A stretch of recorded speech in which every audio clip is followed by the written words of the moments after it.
అత్తాకోడళ్ళు కడవల్లో వెన్న దాచుకునేవారు. కృష్ణుడు ఎక్కడొస్తాడో అని. కృష్ణుడు ఏం చేశాడంటే రాని వచ్చాడు, ఓ రాత్రి వచ్చాడు, శుభ్రంగా వెన్నంతా తినేశాడు. వెళ్ళిపోయే ముందు కొంచెం వెన్న కోడలు మూతికి రాసి వెళ్ళిపోయాడు. అత్తగారు పొద్దున్న లేచి కడవ దగ్గరికి వెళ్ళింది. కడవలన్నీ ఖాళీ. కోడల్ని లేపడానికి వచ్చింది. మూతి మీద వెన్న ఉంది. ఆశిముచ్చా రాత్రి నేను పడుకున్న తర్వాత వెన్నంతా తినేశావా అని ఆ కోడల్ని పట్టు కొట్టింది.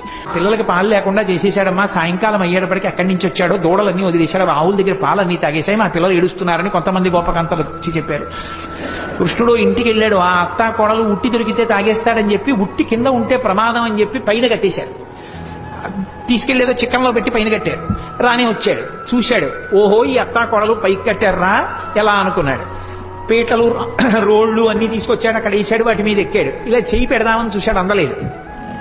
పీటలు రోళ్లు వేసుకున్న అందనంతా పైకి పెట్టేశారా, వీళ్ళ పని చెప్పాలనుకున్నాడు.